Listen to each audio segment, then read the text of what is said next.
Bueno, muy bien.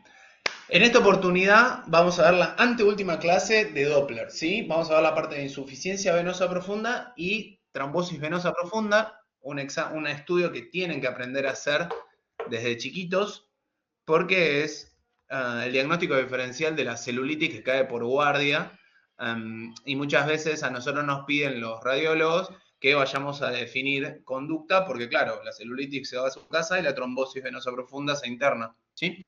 Entonces vamos a ver unas diapositivas de esto, después vamos a encarar de lleno la parte de insuficiencia venosa. El, Vamos a ver 3 diapositivas de úlceras, las cuales van a ver seguramente nuevamente con Marta la semana que viene, y ya posteriormente vamos a tener el examen de Doppler y luego las últimas 2 clases, que es cuello y partes blandas, donde vamos a ver un pantallazo general de lo que es la ecografía traumatológica, que es, más allá de la anatomía de cada región, es bastante similar en cada caso, ¿sí? Así que, sin más preámbulos, vamos a arrancar. Muy bien, la enfermedad tromboembólica, ¿sí? Tenemos la trombosis venosa profunda, la trombosis venosa superficial o tromboflebitis, el tromboembolismo pulmonar y el síndrome posttrombótico, ¿sí? Eso componen a lo que se llama la enfermedad tromboembólica. Hola, doctor. Sí, Hola, dime. disculpe que le interrumpe, pero No, por favor. ¿puede grabar esta clase, por favor? ¿Se está grabando? Ah, ¿se está grabando? Ay, perdón, pensé que no. Gracias. No, por favor. Sigamos. Triada de Virchow. ¿Se acuerdan de esto cuando estuvieron en la facultad? Son los factores que favorecen a la formación de trombos: el daño endotelial, el estado de hipercoagulabilidad de la sangre y el éxtasis sanguíneo. ¿Cómo hacemos el diagnóstico de la trombosis venosa profunda? Bueno, tenemos la historia clínica, donde nos basamos en los factores de riesgo, la exploración física, probabilidad clínica, dímero D y pruebas complementarias. ¿Por qué es importante para ustedes esta parte y tener noción de todo esto? Porque por ahí en una guardia les piden mucho esto. Cuando hacen guardias de imágenes, llegan muchos pacientes. Y yo me acuerdo, yo hacía guardias, hice guardias durante, qué sé yo, desde R2, durante 8 años hice guardias en el Dupuytren, por ahí alguno conoce. Y siempre me llamaban por esto. Yo llegaba al Dupu y los miraba desde, mientras entraba al sanatorio, les miraba las piernas. Entonces le hacía la exploración física de la pierna. Ya más o menos sabía con qué me iba a encontrar. Y eso es lo que termina haciendo que uno, después de hacerlo un montón de veces, dice: a este tipo le tengo que encontrar sí o sí la trombosis porque la tiene. Porque le aprieto y le duele, porque tiene asimetría de miembros, porque está endurecido, porque empezó porque tiene varices, bueno, en fin. Entonces, la historia clínica, la exploración es algo que ustedes tienen que saber. Después, en cuanto al dímero D, eso nos lo va a dar el clínico o el médico que esté atendiendo a ese paciente en la guardia. Y bueno, y dentro de pruebas complementarias están el Doppler que ustedes le van a hacer. ¿Cuáles son los factores de riesgo para la enfermedad tromboembólica o trombótica, básicamente? Mayores: insuficiencia respiratoria aguda, insuficiencia cardíaca; mayores de 70 años, cáncer, quimioterapia, ictus, infarto, bueno, en fin. Un montón de factores de riesgo. Está bueno saberlo y nos van a hablar de esto que yo les decía antes: a este paciente le tengo que encontrar la trombosis porque seguramente la tiene. El dímero D es el dosaje de la concentración plasmática de los productos de la fibrina. Es un marcador muy sensible, 98% para TDP, pero poco específico, ¿sí? Tiene un valor predictivo negativo del 98%, lo que permite excluir la enfermedad. Es decir, si me da negativo, es muy probable que no lo tenga, y es útil con pacientes con bajo riesgo de enfermedad de trombosis venosa. A ver, muchas veces en la guardia lo que hacemos es, cuando estamos muy atareados de un montón de cosas y no podemos ir rápidamente, le decís: hacele un dímero D. Le decís al clínico o al médico que tenga ahí. Le hacen el dímero D, si es positivo, bueno, listo, con más razón uno va y va a buscar esa trombosis. ¿Cuáles son las pruebas complementarias? Bueno, acá entran ustedes. La ecografía de comprensión en modo B, ya sabemos a esta altura del partido, el modo B es la escala de grises, y el ecodoppler con o sin color, ahora después vamos a ver por qué, son las más utilizadas. Y decimos con o sin color, porque en realidad se puede utilizar el Doppler sin color cuando vemos espectro, cuando simplemente ponemos el cursor para ver la onda espectral sin el color. Eso es el ecodoppler sin color, ¿sí? Entonces, ante la ausencia de registro, es que interpretamos que está tapada la vena o hay ausencia de flujo, ¿no? En conjunto representa una sensibilidad, fíjense ustedes, del 97% y una especificidad del 94% para trombosis venosa profunda. Las pruebas complementarias para el diagnóstico del TEP son de ámbito hospitalario y claro, cuando nosotros encontramos un paciente que le encontramos la trombosis venosa profunda y después en ese ambiente se interna o aparece con una disnea súbita, es que hacemos la famosa angiotomografía de tórax con protocolo para TEP. ¿Sí? Entonces, ¿cuál es la etiología? Y pasando de la trombosis venosa profunda al TEP, ¿cuál es la etiología del TEP? De acuerdo a la localización de la trombosis venosa, el 95% se origina en los miembros inferiores en topografía suprapatelar, es decir, se nos tapó la vena femoral superficial generalmente. ¿Ok? Y en el 5% en miembros superiores de abdomen y pelvis. Entonces, básicamente, es por eso que ante un paciente con disnea súbita, más allá de hacerle el angio con protocolo para TEP, lo que hacen es te mandan a hacerle el Doppler de miembros inferiores para ver si eso se originó en los miembros inferiores justamente. ¿Sí? Ahora bien, también en pacientes que van a estar durante mucho tiempo acostados, por ejemplo en terapia intensiva, es de buena práctica, hay algunos sanatorios que lo tienen como, yo imagino que hoy por hoy todos, pero cuando ingresa un paciente en una terapia intensiva, hay que hacerle un Doppler venoso de miembros inferiores como para ver un estado de situación, ¿sí? Para quedarnos seguros de que ese paciente no tiene una trombosis cuando lo voy a acostar. O sea, en qué situación está en el día 1, ¿sí? Más aún si le van a poner un Flowtron. ¿Hay algún terapista acá? ¿Alguien hace terapia intensiva? ¿Saben lo que es un Flowtron? No, Doc, no, yo no sé, por lo menos. Bueno, los pacientes en terapia les ponen como son como unas fundas en los miembros inferiores que se van inflando como si fuesen los manguitos de un tensiómetro. Entonces eso se infla y se desinfla. ¿Por qué? Porque como van a estar mucho tiempo encamados, la onda es que ese equipo al inflarse y desinflarse le comprima los miembros inferiores y así circule la sangre, como si estuviese apretando un pomo de pasta de dientes. ¿Sí?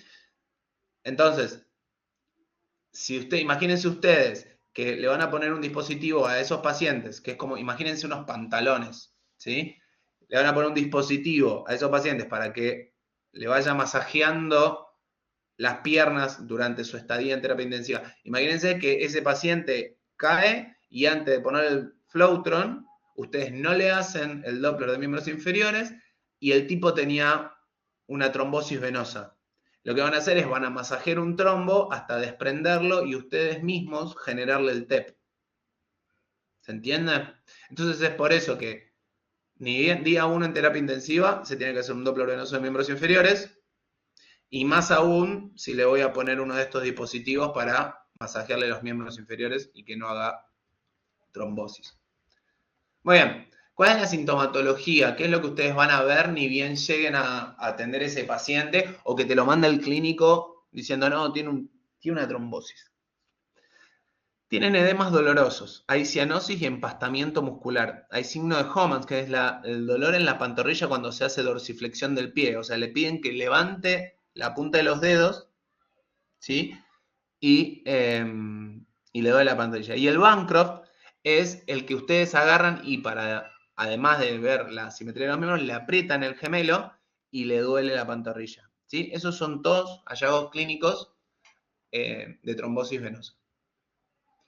Pero ¿cómo hacemos el diagnóstico fehaciente de esto? Acuérdense que teníamos una alta sensibilidad y una alta especificidad. Esto funciona de la siguiente manera.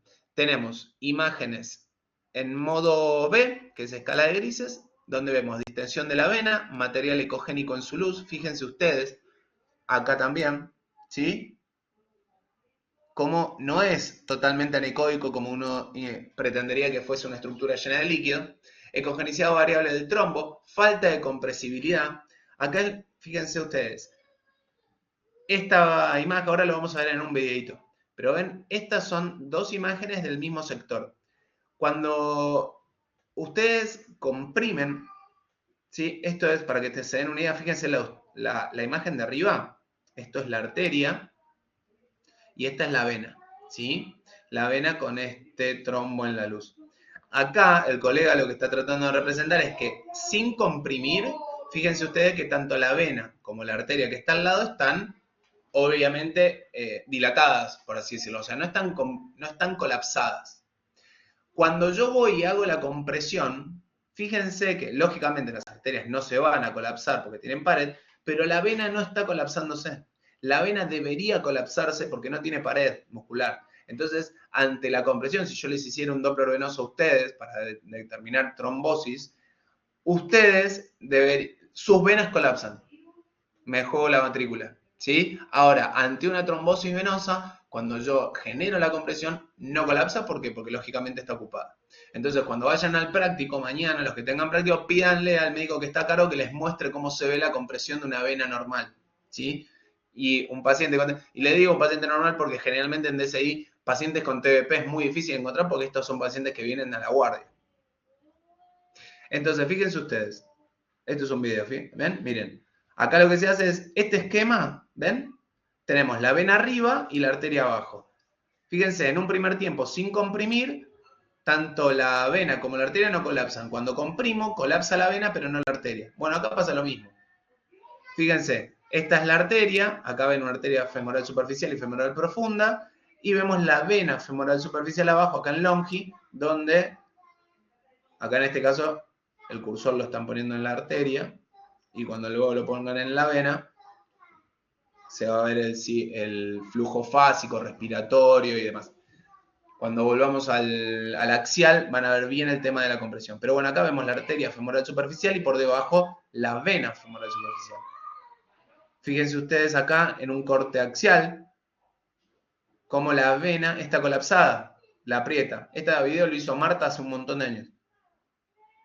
Y ahí frenó. Cuando... A ver si lo puedo reproducir de vuelta. Ahí.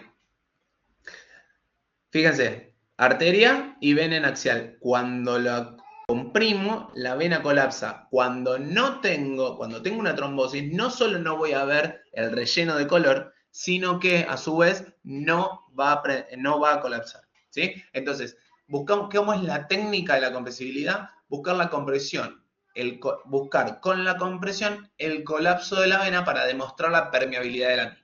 Se realiza en planos axiales cada 5 centímetros. Venas que no son compresibles o que son difíciles de comprimir son la vena femoral profunda, porque se va hacia la región glútea, y la vena femoral superficial dentro del anillo del tercer aductor, antes de irse hacia atrás hacia el hueco popliteo. Ahí es donde es difícil comprimirla. Muy bien. Pero no solo está la técnica de compresibilidad, sino que también tenemos otra forma de determinarlo, es con defecto en la represión o con ausencia de color, ¿sí? Tengo un defecto en la represión con ausencia de color, es decir, no colapsa y además no tengo color. Fíjense ustedes, acá tengo una arteria femoral superficial, acá tengo la vena femoral superficial y la vena femoral profunda. Fíjense ustedes como la vena femoral superficial no prende. Esta caja no es la del ecógrafo, esta caja la hice yo con el PowerPoint. No prende, y cuando la veo aquí, con escala de grises, ¿sí? Veo que tiene material ecogénico. Fíjense ustedes la arteria, como ante la ausencia del color, se ve bien anecoica, bien líquido su contenido, así como también el extremo distal de la vena femoral común y la vena femoral profunda, mientras que la vena femoral superficial tiene material ecogénico en su interior, seguramente en contexto de un miembro inferior aumentado de tamaño, doloroso, y acá no solo eso, sino que fíjense ustedes como vemos un ganglio de aspecto reactivo inflamatorio, seguramente secundario a todo este cuadro, ¿sí? Tenemos ausencia desde el estudio del Doppler color a nivel de la vena femoral superficial. Mentira, no es distal, ¿sí? Es proximal. Esto está mal, es proximal. Evolución de la trombosis venosa profunda. Solo el 20% de las trombosis venosa profunda se restituyen a Dittengrum, ¿sí? Es decir, vuelve a estar como estaba. El resto, es decir, el 80% restante, va a lo denominado síndrome posttrombótico con insuficiencia venosa. ¿Qué sucede? La vena se recanaliza, las válvulas quedan insuficientes, la presión venosa aumenta, lo cual ocasiona edema, trastornos tróficos de la piel y dilataciones varicosas de venas superficiales y perforantes. ¿Sí? Eso es el síndrome postrombótico. Fíjense ustedes este es el callado de la vena safena interna. Esta es la vena safena interna. Y esto es lo que me pasó, este paciente se le tapó una vena y acá lo que está demostrando el video es cómo la vena femoral superficial queda insuficiente, perdón, la vena femoral, la vena femoral superficial queda insuficiente producto de que en algún momento este paciente de apellido Ferrari tuvo una trombosis de esta vena. A ver, ahora les voy a explicar de qué consiste este estudio de la insuficiencia venosa, pero es básicamente, y como para ir adelantándonos, pasa lo siguiente. Préstenme atención en esto. En un paciente normal, ¿sí? Cuando yo agarro y pongo el cursor adentro de una vena, ¿sí? Y agarro y le prendo el pulsado, es decir, el espectro de flujo, este rectángulo que me muestra la onda de flujo, por nomenclatura, el flujo dentro de la vena es retrógrado, es decir, va por debajo de la línea de base. Presten la atención a todo lo que pasa desde esta línea que les estoy trazando con el láser para la izquierda, digamos, ¿sí? En condiciones normales, si yo les hago un Doppler venoso a cualquiera de ustedes y pongo la muestra, el flujo venoso va a pasar por debajo de la línea de base, ¿sí? Muy bien. Eso quiere decir que en esta imagen, que representa la vena femoral superficial de este paciente, donde en este sector, imagínense, están las piernas y en este sector está la cabeza, es decir, lo que está aquí a la derecha es caudal y acá es cefálico, la sangre va, según la pantalla de nuestra, va de derecha a izquierda, subiendo desde los pies hasta la cabeza. ¿Me siguen? Entonces, si yo pongo el cursor acá, el flujo por debajo de la línea de base me indica que el flujo, que la sangre está yendo desde los pies a la cabeza. ¿Vale? Ahora, yo a cualquiera de ustedes le digo, haga Valsalva. Valsalva se lo diría a un médico, un paciente común y corriente, le digo, haga fuerza como para ir de cuerpo. ¿Qué sucede en esa situación? Las válvulas de esas venas se cierran, ¿sí? Entonces lo que se produce es esto. Hay un aumento en la presión y se cierra la válvula, que es esta línea aquí. Ahora lo vamos a ver en otros esquemas, pero quiero ir adelantándoselos. En ustedes, que son pacientes normales sin insuficiencia, todo este sector de flujo no existe, ¿sí? Si yo les hago un estudio de estos a ustedes, una vez que cierran la válvula, el ecógrafo no va a registrar más flujo y todo esto va a estar en negro. ¿Sí? Ahora, ¿qué pasa en este paciente y qué me está mostrando este video? Que cuando yo le hago hacer fuerza, en lugar de cerrarse las válvulas y no haber flujo, todo lo contrario, lo que encuentro es flujo por arriba de la línea de base. ¿Sí?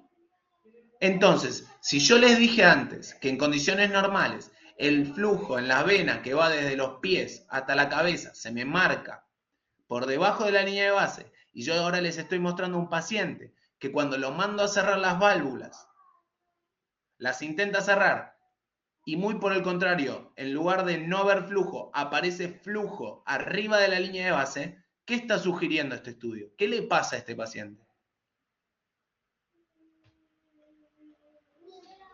Lo que le pasa es que el flujo de sangre está yendo desde la cabeza a los pies.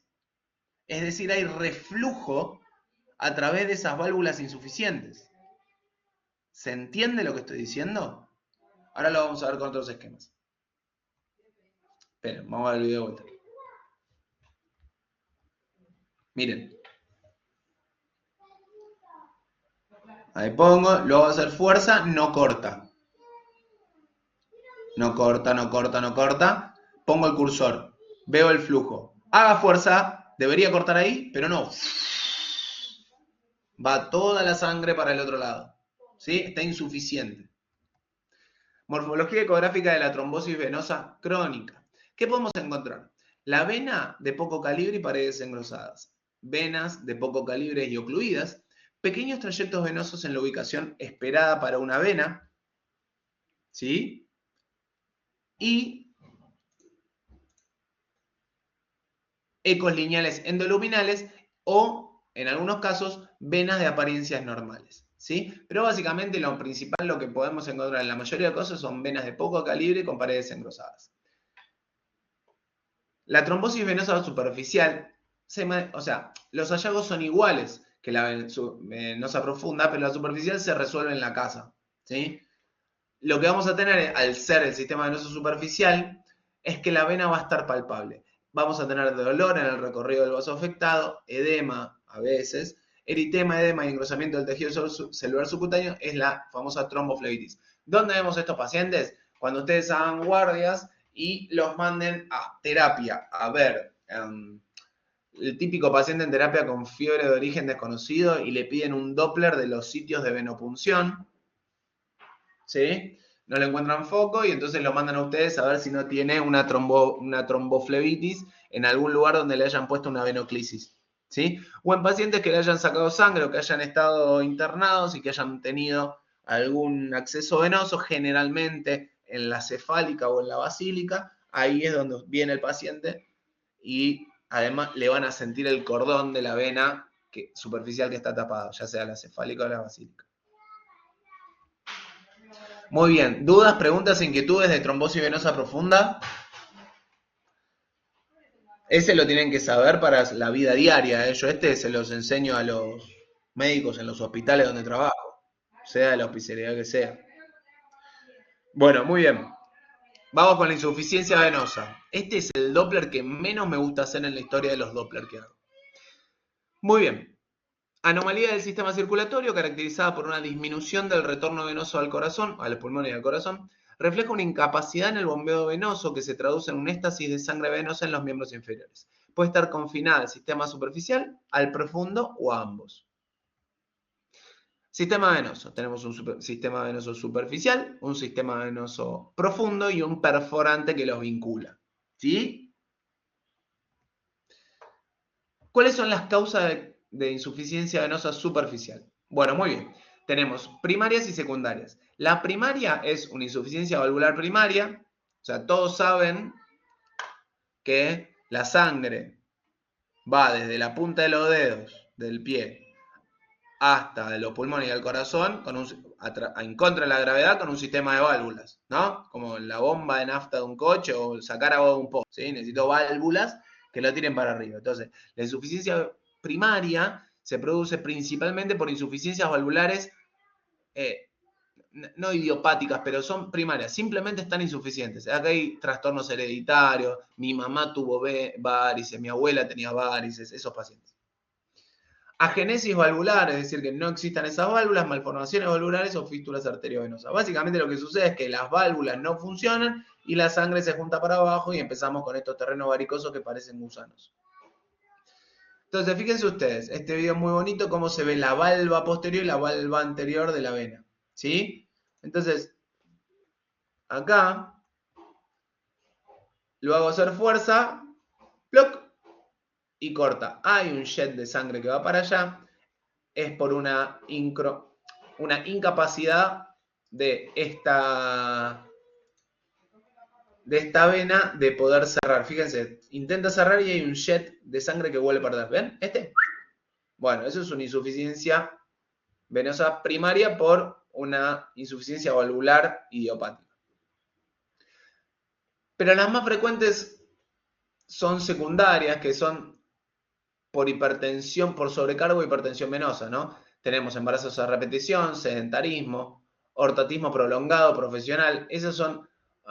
¿Y por qué les digo esto? Porque cuando atiendan pacientes de RT, generalmente los mandan, por ejemplo, cuando son cocineros, cuando son lavaplatos, cuando son atienden locales, mismo la gente que, los choferes también les pasa esto, choferes de larga distancia, colectivos, taxistas y demás, también. Deportes inadecuados, excesivos, obstrucción flebitis, tromboflebitis, traumática, bueno, en fin. Esa es la secundaria, que simplemente lo que hace es se deteriora el trabajo valvular por, ya sea cuestiones orgánicas tipo de sobrepeso, embarazo y qué sé yo, o por la actividad laboral. Entonces, ustedes, mientras le van preparando todo el equipo para hacerle el estudio, lo que van a hacer es le van a inspeccionar los terrenos varicosos y la ubicación anatómica, vamos a evaluar el terreno de la safena interna y la safena externa y su sistema de perforantes, vamos a evaluar si tiene edema y qué tipo de edema, y presencia de cambios tróficos en la piel, como decoloramiento superficial, dermohipodermitis, retracción cutánea, úlceras o angiomas. Básicamente, para ver todo esto deviene de que, como a este paciente le cuesta subir la sangre de la punta de los pies al corazón, lo que empieza a suceder es que se me empieza a juntar esa sangre abajo y esa sangre empieza a generar aumento de la presión en el sistema venoso, que no solo dilata las venas más superficiales, sino que empieza a generar úlceras, alteraciones en el trofismo de la piel, decoloraciones y demás. Entonces, método de estudio. Esto es para ustedes como radiólogos. Puede hacerse de pie o sentado. Generalmente hacemos una primera parte de pie, que es la parte suprapatelar, y después la infrapatelar la hacemos sentada en la camilla. Entonces, acostado con los miembros a 15 o 30 grados por debajo de la línea horizontal, esos en lugares de referencia donde utilicen camillas basculables. Se examina el sistema venoso profundo a nivel de la femoral común y superficial y popliteo, el callado de la safena y su recorrido supra e infrapatelar, y el callado de la safena externa y las perforantes, ¿no? Entonces vemos el sistema profundo, vemos el sistema superficial, compuesto básicamente por la safena interna, la safena externa y las perforantes que las vinculan con el sistema profundo. Entonces, ¿cuáles son los parámetros de normalidad? Flujo espontáneo, flujo fásico con la respiración, es decir, respire hondo, cuando corta la respiración se cierran las válvulas y no hay más flujo. Aumenta con la compresión distal, es decir, si aprieto una vena va a aumentar la velocidad dentro de esa vena, y va a cortar con Valsalva, que es cuando le pido al paciente que haga fuerza como pared de cuerpo. Acá lo que vemos es el callado de la vena safena interna, vemos la válvula acá, ahí, y ahí le digo al paciente que haga fuerza, y van a ver que corta el flujo de este lado. Acá está la cabeza, acá están los pies, ¿no?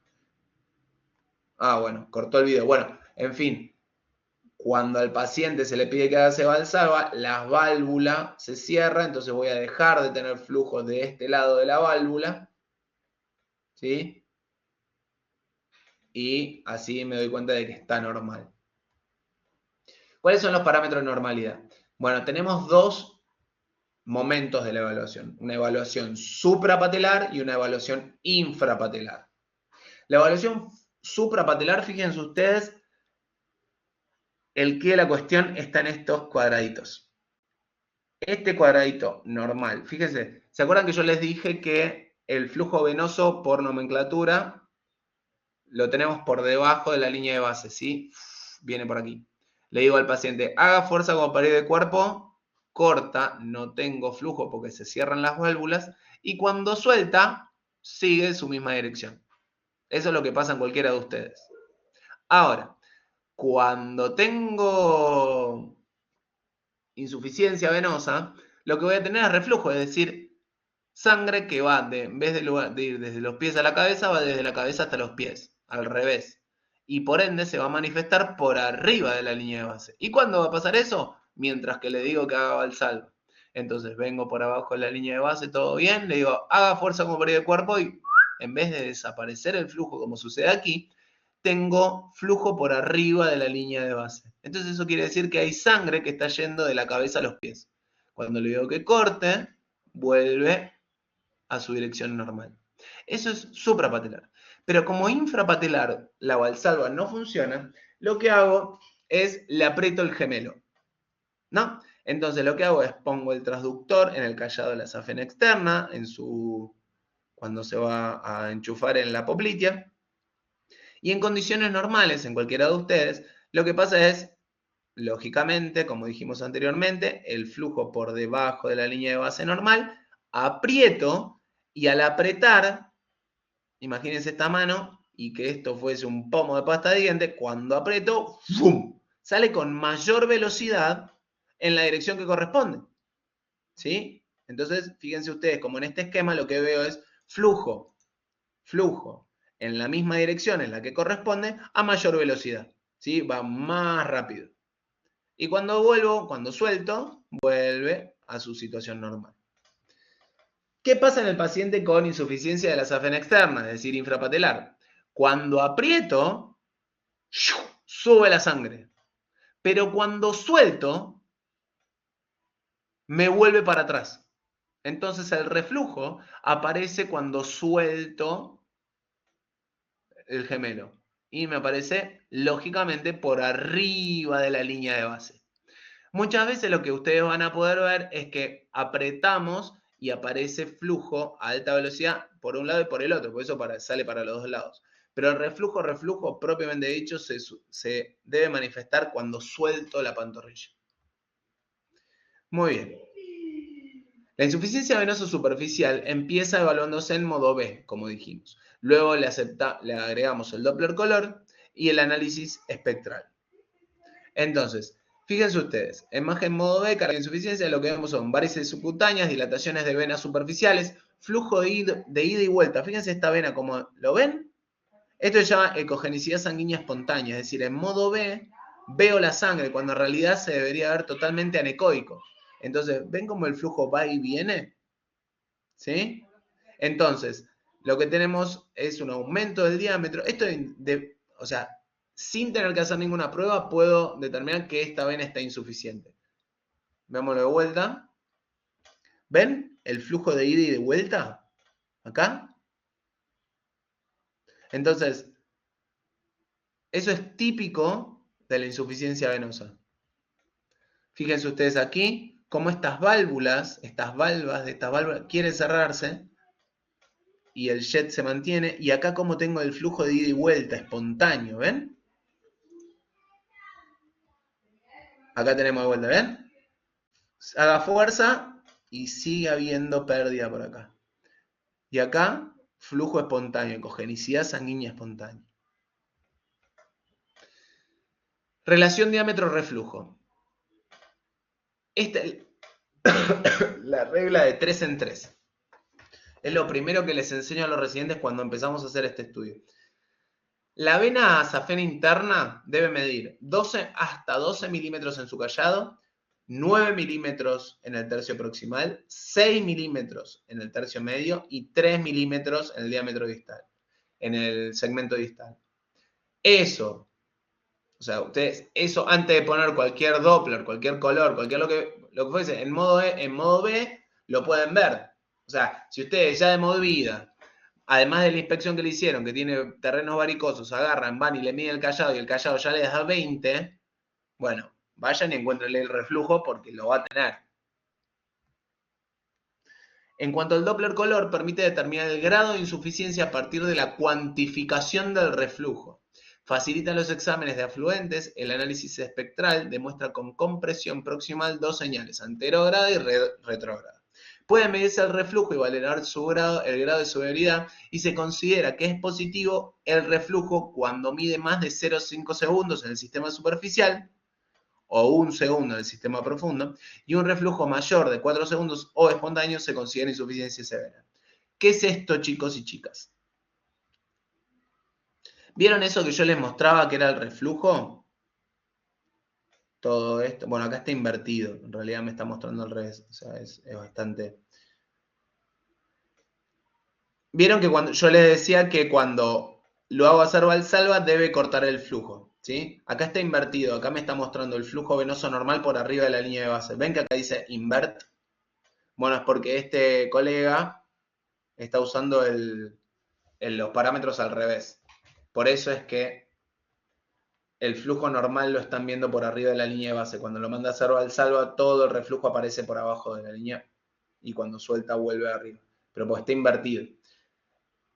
¿Qué les quiero decir con esto? Todo el reflujo que aparece se puede cuantificar. Se cuantifica desde en segundos para un lado, se traza una línea donde cierra la válvula y se mide cuánto tiempo de reflujo tiene desde que, mientras hace Valsalva. Si mide más de 0,5 segundos, ese reflujo está insuficiente. Si mide más de 4 segundos, es una insuficiencia severa. Un reflujo de menos de 0,5 segundos para el sistema superficial es normal, mientras que un reflujo de menos de 1 segundo para el sistema profundo también es normal. ¿Sí? Entonces, fíjense ustedes acá la insuficiencia valvular. Este paciente lo vimos antes. Cuando le pido hacer Valsalva, no cierra las válvulas. Y acá esta es la imagen de lo que pasa cuando, fíjense, lo mando a hacer Valsalva y sigue habiendo flujo. ¿Ven? Se debería haber cortado, cuando en realidad no sucede. Lo mismo pasa aquí.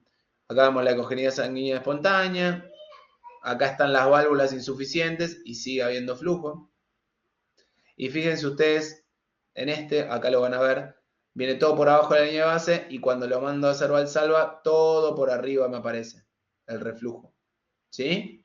Todo eso se cuantifica. ¿Desde dónde? Desde aquí, lo mido en segundos para allá. Bueno, y acá me volvió del otro lado de la línea de base, de la pantalla, ¿no? Pero si toda esta imagen la corriese para allá, me diría de acá hasta acá, y eso sí o sí me va a dar más de 1 segundo. Hay veces que sin hacer Valsalva ya tengo reflujo. ¿Sí? Esas son las insuficiencias severas. Existen a su vez dilataciones varicosas subdérmicas que acompañan a todo este cuadro, que son esos pacientes que ustedes ya lo ven y tienen terrenos varicosos, esos que tienen como gusanos debajo de la piel. Bueno, esos son telangiectasias subdérmicas y son justamente, nada, está todo insuficiente el sistema superficial y en consecuencia todo el sistema que está bien por debajo de la dermis. En cuanto a las venas perforantes, lo que tenemos que entender es que atraviesan la saponeurosis y comunican el sistema venoso superficial con el profundo. Entonces, generalmente, cuando tengo una superficial, la safena interna o externa, está insuficiente, me tengo que fijar qué perforan, si tiene perforantes insuficientes que luego me puedan llegar a ser insuficiente el sistema venoso profundo. ¿Sí? En realidad es al revés. Lo que sucede es, si yo tengo el sistema venoso profundo insuficiente, por H o por B, esa vena perforante que va a drenar sangre, ¿sí?, desde el sistema venoso superficial se encuentra con un sistema venoso profundo insuficiente, entonces ese sistema venoso profundo insuficiente me genera una perforante insuficiente, que esa perforante insuficiente a su vez me genera una superficial insuficiente. Así funciona, porque es lógico. O sea, yo puedo tener un sistema superficial insuficiente, présteme atención, sistema superficial insuficiente con perforantes y sistema venoso profundo suficiente normal. Lo que no puedo tener seguramente es un sistema venoso profundo insuficiente y todo el resto normal, porque son todas afluentes de ese sistema venoso profundo. Es decir, la sangre viene de acá, desde la piel, pasa de esta perforante y de esta perforante pasa a esta vena. Si esta vena está mal, seguramente arrastre el error a esta vena que está acá y esta vena que está acá a esta que está acá. Para determinar cómo es el método de estudio para la determinación de las perforantes, lo que tenemos que hacer es determinar la presencia de perforantes insuficientes. Lo que hacemos, determinamos la ubicación y determinamos el grado de insuficiencia y establecemos la relación con lesiones cutáneas. ¿Por qué? Porque cuando ustedes agarran y le dicen, seguramente lo vean cuando lo hagan en consultorio, si encontramos una vena perforante insuficiente, lo que hacemos es la marcamos y decimos a cuánto está del margen plantar interno o externo. ¿Por qué? Porque después va el flebólogo y la esclerosa. Entonces, de esa manera, si yo escleroso la vena perforante que me está jodiendo, entre comillas, el sistema venoso superficial, dejo de tener un lugar que me afecta todo el sistema superficial. Entonces, en vez de atender a las varices, lo que hace el flebólogo es atiende a la que causa las varices, que es la perforante insuficiente. Y el sistema venoso profundo lo cubre con algún medicamento tipo Daflón, Benoful, Benorutón. Así funciona. Entonces, acá tenemos vena safena interna y acá tenemos una perforante insuficiente, ¿sí?, Entonces lo que me estaba hablando es que tengo esta perforante insuficiente y esta perforante insuficiente, lo que me está generando la insuficiencia en la safena, ¿sí? Entonces, por eso es importante, ¿ven? Marcar dónde está, porque viene el flebólogo y esclerosa esta vena que me hace que el sistema superficial esté insuficiente. Así funciona. En cuanto a la etiología de la insuficiencia venosa profunda, el 80% de los pacientes con trombosis venosa profunda desarrolla síntomas de insuficiencia venosa crónica, que es la hipertensión venosa, los cambios tróficos de la piel y demás, en 5 a 10 años.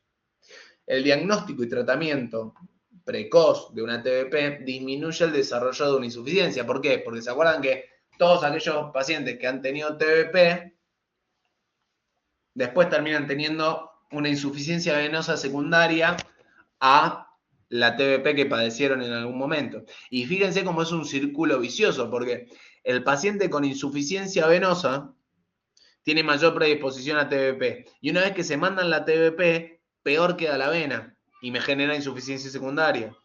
¿Me siguen? Entonces, por eso es importante que estos pacientes no se dejen estar, aunque sí lo hacen. Y por eso es importante que ustedes hagan los exámenes detallados y lo más preciso posible para que vayan y le resuelvan el problema al paciente. Inclusive cuando ustedes no ven nada a nivel espectral, cuando ven que tiene terrenos varicosos, es obvio que eso está insuficiente. Entonces, infórmelo como tal para que le den medicación y que le puedan resolver el problema, porque si no, este paciente termina en una trombosis venosa profunda y termina en una guardia, y si Dios no quiere, se clava un TEP. Y es porque uno subestimó la patología. La prevalencia de insuficiencia venosa en la población general es de un 3%. Entonces, la secuela de la trombosis venosa profunda, 60% antecedentes de trombosis venosa profunda, 75% de trombosis venosa profunda femoropoplitea y 20% en pantorrillas. O sea, básicamente la insuficiencia tiene gran correlación con la historia de trombosis venosa profunda. La clasificación de Porter de la insuficiencia venosa, esta la usaba Marta y la agregaba en sus informes. Yo no la uso, pero es una...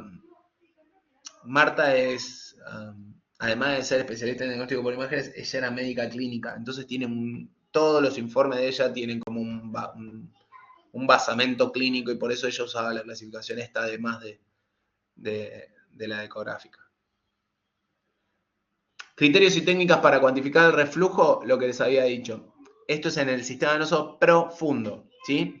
En el sistema venoso profundo, el reflujo es leve, la insuficiencia es leve cuando tengo un reflujo de entre 1 y 2 segundos. Es moderado cuando el reflujo es entre 2 y 4 segundos. Y es severo cuando es entre 4 en mayor de 4 segundos, ¿sí? Entonces, fíjense ustedes, yo le mando a comprimir, acá está al revés de vuelta, el colega estaba usando al revés el cursor, supongamos que la vena en condiciones normales la deberíamos tener por debajo de la línea de base, pero el colega está usando el equipo al revés. Acá lo que está pasando es que el sistema, la vena viene normal, le hace hacer valsalva, todo esto está yendo para el otro lado, no importa cómo esté nomenclado este ecógrafo, y lo que hace acá el colega es agarra, este caliper acá no va, el caliper va desde que cierra la válvula hasta que corta el reflujo.